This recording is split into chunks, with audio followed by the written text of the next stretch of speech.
Hey you. Yeah, you. Love the show and want more content?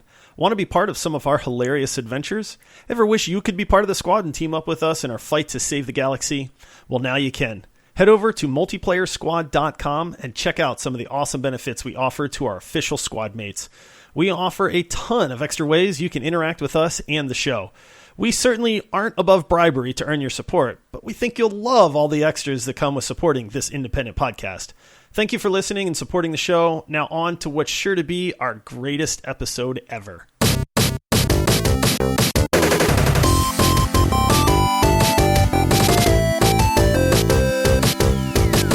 Hey, what's up, everyone? Thanks for listening today to the Multiplayer Gaming Podcast.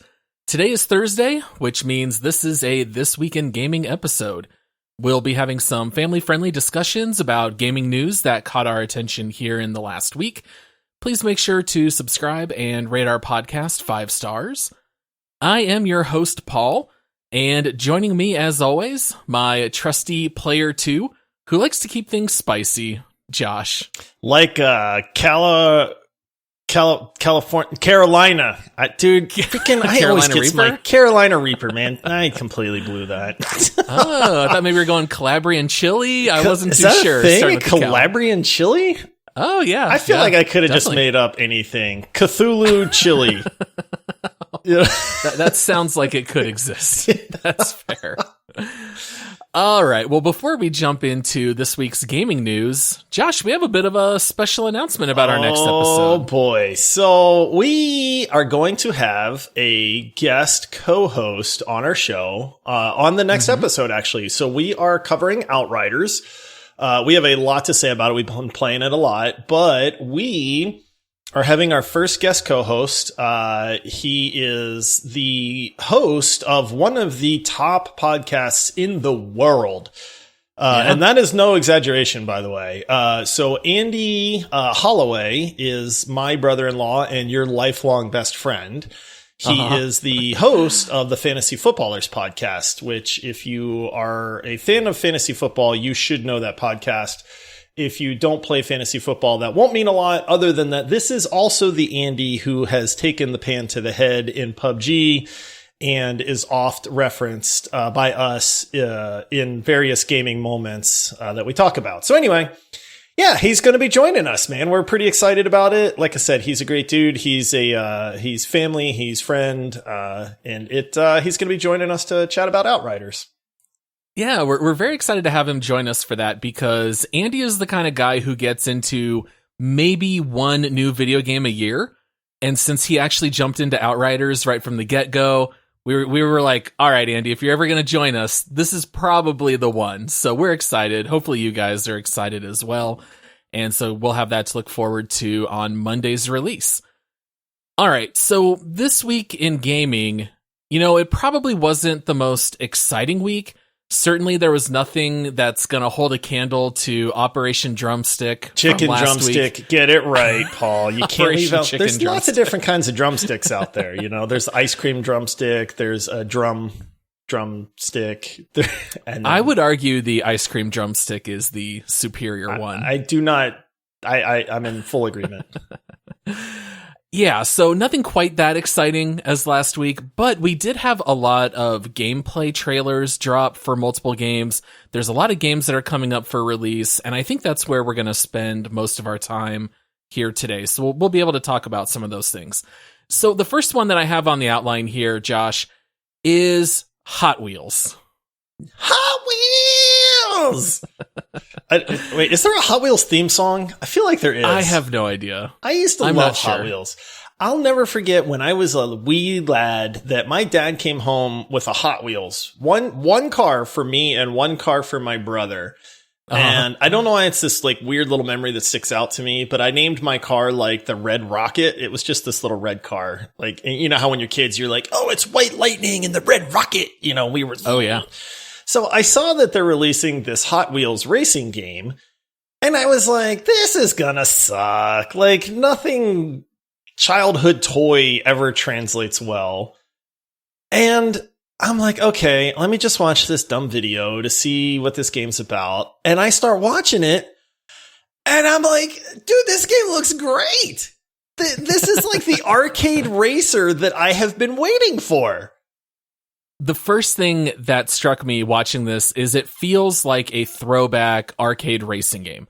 It has mostly realistic type driving physics. You have a boost. So this to me reminded me very much of like Cruise in the USA, Yes. those kinds of racing games. I was a little surprised that it went for a little more realism. I assumed this was going to be closer to Mario Kart, and it really is not at all. No, it's not. I mean, it's definitely not like a sim racer, but dude, I was honestly like shocked, like really pleasantly shocked by this video. Cause like I said, I was not expecting anything. But you know, they show drifting around turns. They show like little patches of like speed boost. They show like you can nitro boost, like, you know, at a moment's notice. They showed jumps. They showed shortcuts. Like there's one where the track splits and this guy goes over this little ramp off the track over, like, I guess you're racing in some dude's garage or something. So it's almost like you're in Honey, I Shrunk the Kids kind of thing too. But the guy like lands on a tool cabinet, skips off of that, and then lands on the track again, like further along. And I was like, this is my kind of racing game, man. Like, I love those aspects. I love shortcuts. It looked really, really legit to me. And I could not believe that a Hot Wheels racing game looked that good. Right. Now, the one thing that I do wonder about is it might be a little too simplistic for a lot of people, because I think the draw of Mario Kart is that you have the combat while you're racing, and it leans completely into the arcade gameplay. You've got everything on the other end of the pendulum, like Forza, Need for Speed. It's not just realistic physics, but all of it looks gorgeous. This one kind of sticks in the middle and does a mix of both, and I wonder how that'll be received by the masses. It's going to depend on how the maps are, to be honest with you. I mean, yes, like, I don't know. There are a lot of different Hot Wheels cars. So if the cars have a lot of variance to them, then I think that could add a lot to the game, because they showed some of the more like spectacular Hot Wheels cars. I mean, they get pretty fantastical. And so they showed some of those. But yeah, I mean, if it's just racing and nothing else, then I think that'll get kind of old. There's got to be some sort of progression. If you're playing an arcade racer, like, do you unlock new cars? Do you unlock engines and wheels and brakes and that kind of stuff? Are there challenges? You know what I mean? Like, yes. So there has to be something other than just pure racing there, unless it's like, you know, a $15 racing game, in which case, like, fine. But I was just, all I know is I saw the video and I was shocked by it. I was impressed by it, but then I could not find any more information on it.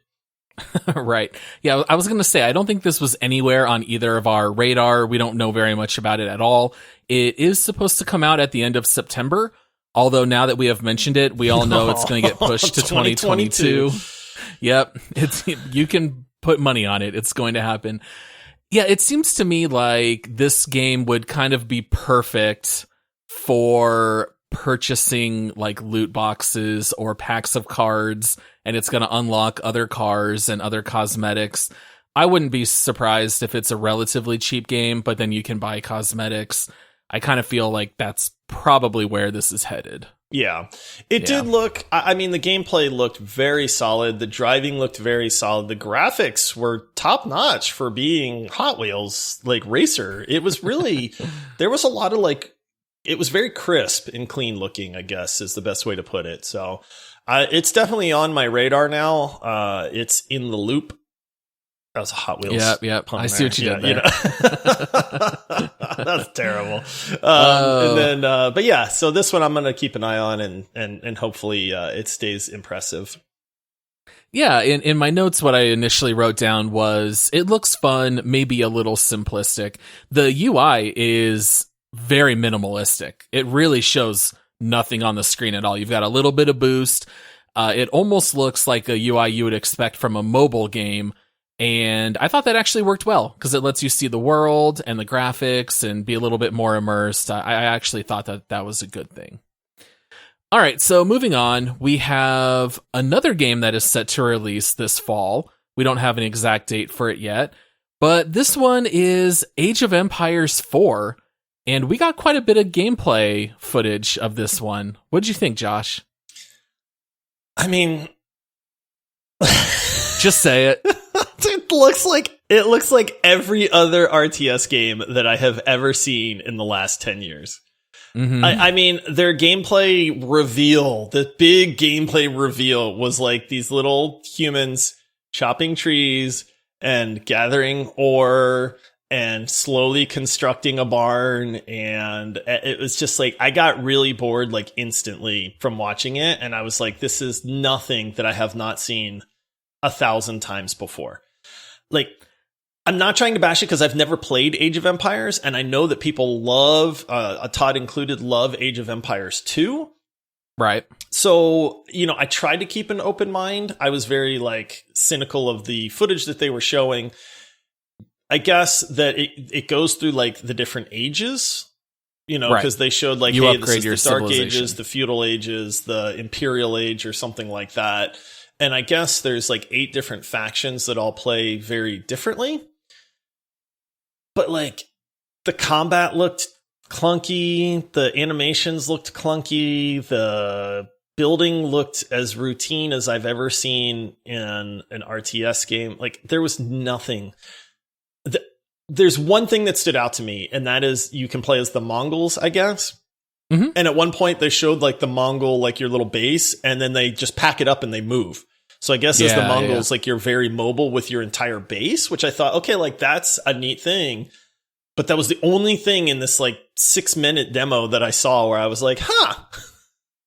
Right. So like, here's the thing. I like Age of Empires. I loved the first 3 when they released. I bought them all. I played them with friends. I'm on record as saying out of all the RTS games I like, I would rank Age of Empires last. Like I prefer StarCraft and Warcraft, Command and Conquer, but it's still a great series. I have played AoE 2, the definitive edition. Granted, it's been a long time, but honestly, this trailer for AoE 4, I thought it looked really low budget. I did not think it looked very good at all. Right off the bat, the camera is very zoomed out, and immediately I thought it looked really nice. But almost the rest of the gameplay, they were zooming into things like as if they were bragging about what these models look like up close. But I thought a lot of it just looked terrible. The arrow animation in particular looked awful. Yeah. Yes, where they draw back the bow and then they shoot an arrow, and the arrow like basically teleports from the bow into the person. Like, but it wasn't, it does not look realistic at all. It was very strange. And then there were like fire animations, but the fire did not look like it was interacting with the building. It just looked like it was just set on top of the animation model. And then even when they showed like the peasants going to pick berries in the beginning, they just walk straight into the bush and just lean over and like clip through the branches. People are walking with their spears through doorways, and all of it's like clipping through the models. I was not really impressed by this.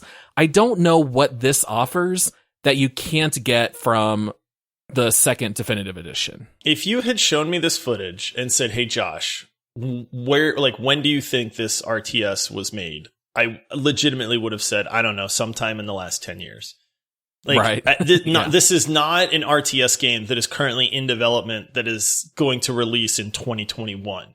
Like, that would not have ever been something that I would have like considered at that point. Like, and I don't mean to slam it. I mean, you guys know I'm not a huge fan of RTS games, but I can at least appreciate like a good video game, right? Like even games that we're not big fans of, like when we're ranking them, we'll still go like, I recognize that this game is well done. It's just not for me or something like that. This game, I didn't get that vibe like at all. Yeah. I thought that the war elephants were kind of neat. I was like, okay, well, that's interesting to see. But I didn't see anything here that would entice me to buy it. I would just go back to Age of Empires 2 if I had an inkling to play. So I was a little disappointed in that because I'm on record as saying I would love to play a new top-of-the-line RTS game. But I was not alone in thinking what I did. I tried having an open mind. I watched the full trailer, and I start scrolling down through the comments, and they are all really sarcastic about the graphics. Oh, really? Saying, okay, good. Is this game going to come out on iOS only, or will it also be on Android? Like there were comments like that. Oh man! And I was like, I'm with them. It does not. I did not think it looked that great. So I'm sad, but what are you going to do? I don't think we would have sucked you into Age of Empires 4 anyway. I don't think we'll cover it on the show, but this is not the RTS we've been waiting for. No. I think that's for sure. No Jedi mind tricks involved. These are not the droids you're looking. No, this is just, I don't know. Maybe they'll release a better trailer. Yeah, maybe. All right, so moving on from Age of Empires, there was some teaser footage, I guess. Well, more than that, they actually went through some gameplay with the developer, but there's a game coming out sometime this year. There's no release date, but it is a game called Icarus, which I think is probably fair to say it's a combination of survival, exploration, crafting, base building, kind of all those things put together. What did you think about this one? I watched this trailer and I was very interested because the way that they described it was a session-based PvE co-op game. And I kind of went, okay, let me break that down in a sec. Like, okay, PvE, sure. Co-op, ooh, I like co-op. Like session-based. And I was like, what do they mean by that? Like, there's no continual progression, or like it's procedurally generated. So I was a little thrown off by like the session-based thing, but any co-op game has my interest in the beginning. So I watched this footage and then I was like, these player characters look like they were straight ripped out of the game Satisfactory. Now, I know that you're Right. not real familiar with Satisfactory, but I've played probably 30 hours of Satisfactory, which is a great game. Like, that game pleasantly surprised me. But I guess the focus of this game is you're trying to find a way to restore your rocket ship so that you can get off of the planet. And you're these astronauts that are on the ground. You need to harvest trees and rocks and do the whole survival element thing, which I like. You know, I've realized that I'm a fan of that. But then I had to laugh, Paul, because I don't know if you noticed this in the trailer, but these guys are astronauts. They have this crazy tech, right? Like at one point they plunk down this like radar thing and these robotic arms open up and it starts spinning around and you're like, oh, that thing's acquiring like a satellite signal or something. Right. And then there's another part where the guy pulls up this tiny looking bow and arrow. Yeah. And he's trying to like hunt a deer. And I'm like, dude, you're spacefaring technology. Why do you need a bow and arrow? Where are the phasers or the laser guns, whatever you want to call them? We should have something like that, right? Exactly. So it's like, is this because it's a survival game, so it's not a survival game unless you have a bow and arrow? Like, give this guy something. Give him a phaser. Give him just like a laser gun, a cattle prod, something, man. So I'm assuming the storyline is going to have something built in where you are in space, something happens, some kind of catastrophe, you don't have access to all these tools, and all you can do is come down to the planet, start crafting, kind of like Rust, where you start off from scratch. Although what I don't totally understand is that they talk about it being session-based, where you have a certain timer, and you can only play for that long, and then you have to get back in order to catch that ride back up into space. But if you have just your ship and just your group, I don't totally understand why there would be a time element involved, but they did say that if you miss that ship, your character is donezo. All the progression, anything you've built up on that character is dead. You have to start over. So they said you can get downed on the planet and someone can res you, and there's all of those mechanics, but if you don't make it back to the ship on time, then you're toast. So there is an element of managing not just your HP and your oxygen and all these other survival elements, but also how far out do you explore in order to come back on time? But I will say that it did sound interesting. I loved that it was 8-player co-op. So kind of like The Forest. You could get a big, giant group of people. The combat and the fighting was a little bit funny with the makeshift bows and arrows. But this is one that I would at least check out. There are rumors that it's going to be free to play, but then everyone says that they don't know how it's going to be monetized. So I feel like there's a huge mystery here, whether it's going to cost money or what they would do, because if it's free to play, I'm not sure where they'd be making money. Yeah. Cosmetics in a survival game don't make a lot of sense.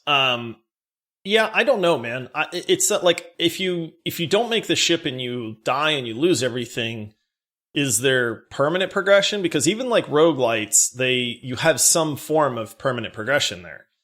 You know, if it's just straight up, everything's wiped, you start all over with nothing, with no gain of any sorts, then that seems like that is not my cup of tea at that point. You know, I did see in the demo where they talk about you do unlock like different biomes that you can start in. So that does hint that there's some sort of form of progression in the game. But is that progression just, oh, you go from chopping down pine trees to chopping down cactuses? Like, do you know what I mean? Like, if it's just a different model that I'm chopping at, then that's not really a whole lot either. The game does look, and I don't mean to sound like I'm poo-pooing this, because it does look very interesting to me. I'm just curious how they're going to like meld the survival, because at one point in the gameplay they showed like some dude died of lack of oxygen and he started like clutching his throat and gasping and like falling over on the ground. Yeah. And then his buddy basically, instead of like trying to like res that guy, just goes like, oh crap, and you see him like running and jumping off of like a ridge or something, like he's trying to get to an oxygen supply. So yeah, I don't know. I mean, it definitely has promise to it, but I'll be interested to see how these different mechanics all come together for it. So the one thing that did interest me is that they said that they have a multi-year plan for this game as far as releasing new content and expanding on the lore that you discover on the planet and the surroundings. So maybe it'll be one of those things where the base game is free, but then all future expansions maybe you have to pay a few bucks for, or like buy a season pass or something. But I thought that was kind of neat. So the progression might come in discovering more about the world. Maybe you unlock blueprints like Rust. So even if you don't earn a whole lot on that certain session, maybe you can still unlock recipes for the future. I don't really know, but I think it's one that we might possibly play. The time limit thing sounds interesting. You never played Outer Wilds, did you? No, I did not. Outer Wilds is one of the best games that has flown under the radar that I can think of in recent years. So you would probably love it. But basically, Outer Wilds, which is a phenomenal game, you were on a 22-minute timer. And you started this game exactly the same every single time. Your guy would wake up, staring up at the stars. You'd see a ship explode, and then you could get up and start moving. But every 22 minutes, the sun in that solar system would supernova and kill everything, no matter where you were or what you were doing, right? And then it would put you back to the very beginning of the game. Your character opens his eyes, he's looking up at the stars, the ship crashes, and away you go. That was the best use of time, like a set time limit I've ever seen in a video game, because it adds so much to that game, to where like the supernova is coming. And so it's like this very, very cool mechanic, but it's not ever punishing. Like you learn something every single time like it happens. So if this game uses that mechanic in any sort of way like that, then it's definitely got my attention. But if this is just hey, you lose everything and you're starting all over again because you didn't make this ship, then that's going to be a problem. Yeah, if they do incorporate that kind of mechanic, like the movie Day After Tomorrow. Wait, is that the name of it? Edge of Tomorrow. That's the Edge name of of Tomorrow. Yeah, Edge of Tomorrow. I was like, isn't that the Frozen Day After Tomorrow is the one? Jake Gyllenhaal. Yeah. So if they incorporate that would be a really neat idea, because they did say that Icarus is not procedurally generated. It is handcrafted. So maybe that's intentional to learn shortcuts and learn things for future runs. Yeah. We'll have to find out more as it gets closer to release. And then we have a game here that we have only mentioned in passing, but we have not spoken about it a whole lot at length. But we do have new Pokemon Snap, which is set to release at the end of April. Oh, snap, Paul. Oh, snap. Oh, snap. Now, I am pretty sure that you never played Pokemon Snap. You would be Paul. I mean, you don't think that I would play a Pokemon game? Come on.